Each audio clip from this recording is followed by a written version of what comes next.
Hello and welcome to Rise Size YouTube channel. My name is Milan. Today I'm going to discuss another most important article from today's Hindu newspaper. Let's see the article at first. Himachal CM urges natural farming in Bara-Bhangal. ठीक है, बहुत ही छोटा article है, but I want to bright to light one important keyword की about की natural farming. बहुत सारे बच्चों को ये नहीं पता कि what is the difference between natural farming and organic farming. They often confused about between these two terms. So here I will clarify ki actual what is natural farming and what is organic farming, right? Before jumping to the topic, let's go through the PYQ previous year question. How much is important from environmental conservation as well as from agriculture point of view, right? Question number 35 and 59. Both questions were asked in 2018 prelims. What is the question? With reference to the Global Alliance for Climate Smart Agriculture, which of the following statement is correct? It means UPSC emphasized on climate smart agriculture. Okay. Now, question number 59. Circumstances in Indian agriculture, with reference to the circumstances in Indian agriculture, the concept of conservation agriculture. So UPSC asked about what is conservation agriculture. This is a very two basics question. I will explain in later how to solve this kind of question in actual exam environment. Let's go through the context and we'll know some deep dive regarding the what is natural farming and what is organic farming. What is the context? During a visit to Barabangal, Kangra, Himachal Pradesh, the Chief Minister of Himachal Pradesh asked farmers to adopt natural farming to promote sustainable agriculture. It means natural farming is promotes sustainable agriculture. This is the first point you have to know. Now coming to the point, what is the natural farming? It is a chemical-free, livestock-based farming system that uses locally available natural inputs instead of the synthetic fertilizers. आप कहेंगे कि sir तो फिर organic farming में भी ऐसा ही होता है कि हम लोग सिंथेटिक फर्टिलाइजर यूज़ नहीं करते, बट नहीं, एक ब्लर डिफरेंस है दोनों पे, वो हम लोग डिस्कस करेंगे. ठीक है, तो पहले जाने थे कि फीचर्स क्या है ना. नो केमिकल फर्टिलाइजर्स और पेस्टिसाइड. इट नेचुरल मीन्स कोई भी हम लोग पेस्टिसाइड या तो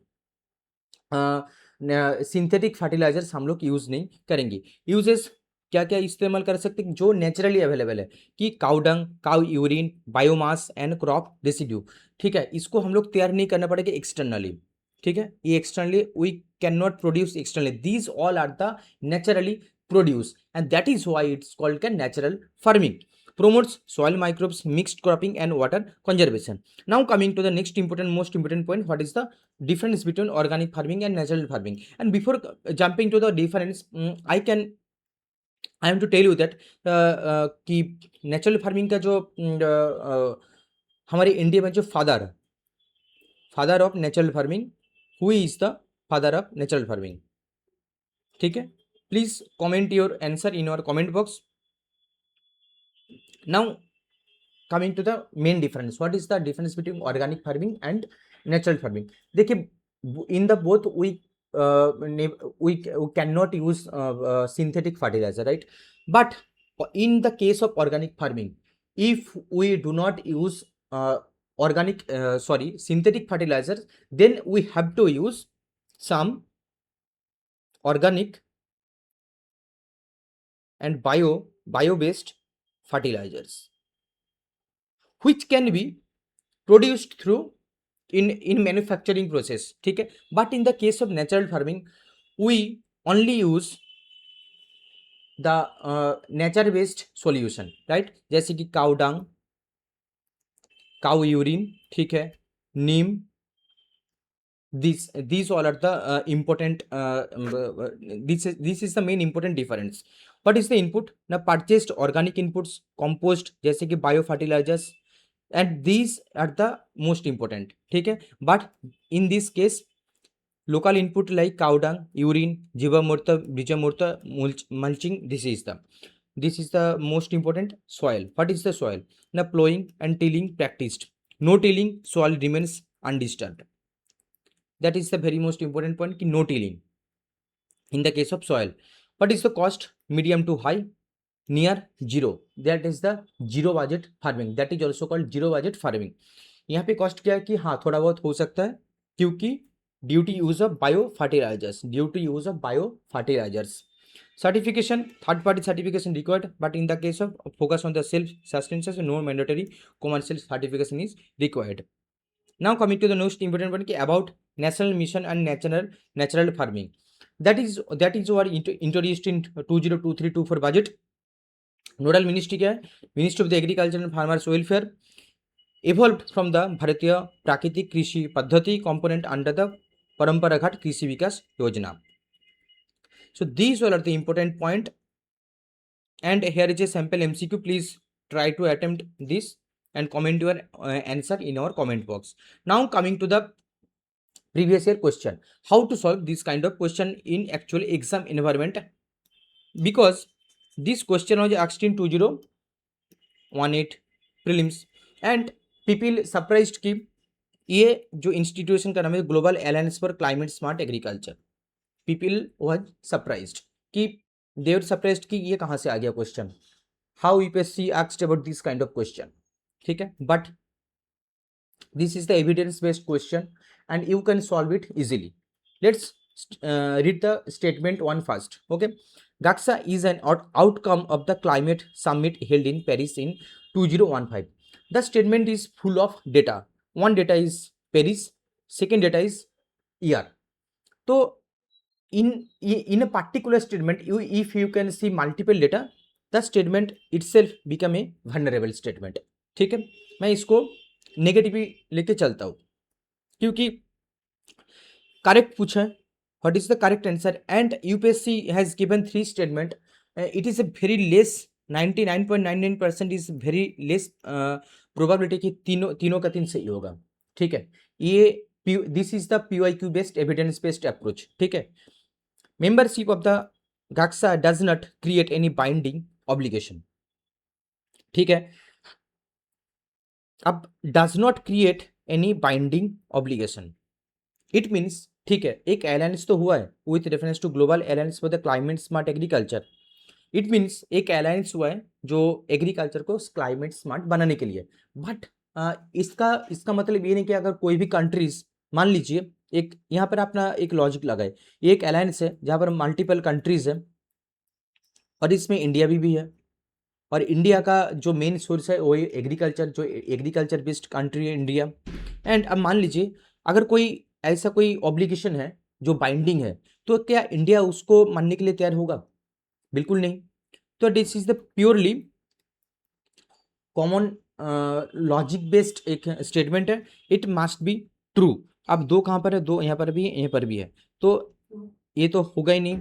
और मैंने जैसे कि बोला कि ये मुझे थोड़ा सा डाउट लग रहा है कि हाँ ये तो स्टेटमेंट यहाँ पर भी है कि ऑप्शन कि पेरिस, यहाँ पर एक ऑप्शन भी है, 2015 एक मेंशन है. तो these two are the most fundamental. तो I will eliminate this option A and option D. Now left with option B and C. India was instrumental in the creation of the GACSA. Now यहाँ पर एक 50-50 situation है. ठीक है, अभी मैं अगर बोलूँ इसका आंसर 2 है, तो आप बोलोगे कि इसका आंसर ये क्यों है, ये स्टेटमेंट डेफिनेटली गलत है. आप गलत क्यों है, मैं इसलिए बोलता हूँ कि जो what is the importance of the reading newspaper. अब यहाँ पर आते हैं कि रीडिंग न्यूज़पेपर की एक concept. Why I am telling you कि डेली न्यूज़पेपर पढ़ना बहुत जरूरी होता है. India was instrumental in the creation of the GACSA. अगर ऐसा कोई भी चीज़ होता, ठीक है, ये 2018 में पूछा गया, it means UPSC asking about 2017 की कुछ आसपास करंट अफेयर्स कुछ पूछा होगा, ऐसा कुछ भी होता होगा, तो इट वाज इन न्यूज़. ठीक है, it was in news, but ऐसा कोई उस टाइम न्यूज़ में नहीं था कि बहुत ही फ्रीक्वेंटली एंड बहुत ही मेंशन था कि India was instrumental in the creation of the GACSA. ठीक है, और ये जो इंस्ट्रूमेंटल, ये सवाल ही क्यों देगा UPSC, why UPSC asked about कि इंस्ट्रूमेंटल इन द क्रिएशन, ये स्टेटमेंट देने का मतलब क्या है? यूपीएससी एग्जामिनर की ट्राई टू एम्फेसाइज कि हाँ तुम फंसो इस स्टेटमेंट पे. ठीक है, India was the instrumental in the creation of the GACSA, क्योंकि ये भी है कि इंडिया एक एग्रीकल्चर लेड कंट्री है, और global alliance for climate smart agriculture ये एक अलायंस भी है। तो इंडिया हो सकता है कि बहुत सारे एस्पिरेंट सोच सकते हैं, लेकिन ऐसी नहीं है। इसका आंसर ओनली 2 है, but you can certainly eliminate at least option 1 3 and 1 2 and 3। Your war between option B and option C. In the actual experiment it is your luck, up to luck, but मैं बार बार कहता हूँ कि इसलिए कि थोड़ा बहुत आपको नॉलेज चाहिए। अगर नॉलेज में नहीं आ रहा है तो वहाँ पर भी आपको लक कम हो सकता है, ठीक है। So these are the way to solve this particular question. Now coming to the question number 59, the concept of the conservation agriculture. Conservation agriculture के बारे में यूपीएससी ने पूछा है कि which of the following fall under the conservation agriculture। देखिए conservation agriculture का मतलब यह है कि इसको कीवर्ड को ब्रेक डाउन कीजिए। At first try to break down the keyword. What does it mean by conservation agriculture? Conservation agriculture means soil, water, at least ये दो कंजर्व होना चाहिए। Now read the options.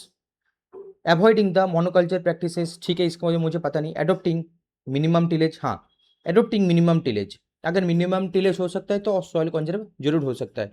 कि दो कहाँ पर है, दो यहाँ पर भी है, यहाँ पर भी, यहाँ पर भी है, तो इट विल बी कट, ठीक है। Avoiding the cultivation of the plantation crops, ये मुझे नहीं पता। Using crop residue to cover soil surface, yes, using crop residue to soil surface to retain the moisture, ये है कंजर्वेशन का प्रैक्टिस है। चार कहाँ पर है, यहाँ पर भी है, यहाँ पर भी है, तो ये वाला भी नहीं है। ये तो होगा ही होगा, ये दोनों तो होगा ही होगा। Now question number statement 5, adopting spatial and temporal crop sequencing crop rotation, ठीक है। तो 5 तो है। अब लड़ाई है कि 3 नंबर ये जो ऑप्शन है ये अभी इंक्लूड होगा कि नहीं होगा। कि avoiding the cultivation of the plantation crops, देखिए हम चाहे क्रॉप कोई भी प्लांटेशन क्रॉप्स मतलब पहले तो आप लोगों को जानना पड़ेगा what is the plantation crops. Plantation crops means जैसे कि बनाना हो गया, टी हो गया, कॉफी हो गया, these all are the plantation crops, ठीक है। अब मैं प्लांटेशन क्रॉप्स में करूँ या ना करूँ, उससे मेरा कंजर्वेशन एग्रीकल्चर के क्या मतलब है। अगर मान लीजिए एक बनाना प्लांटेशन, ये तो एक जमीन है, यहाँ पर मैं कुछ बनाना फसल मैंने लगाया, ठीक है, चारा लगाया, and I am practicing conservation, I am practicing this agriculture through conservation agriculture, तो ये तो हो ही सकता है ना। तो avoiding the cultivation of the plantation crops, it means this is the purely wrong. If we cut this option B, then 2 4 and 5 will be true। इस तरह से आप लोगों को क्वेश्चन देखना होता है बहुत ध्यान से, क्योंकि ये बहुत सिमिलर टाइप का ऑप्शन होता है एंड आपको लगेगा कि हाँ ये, क्योंकि बहुत सारे बच्चे इस क्वेश्चन को गलत मान के आए थे, गलत करके आए थे।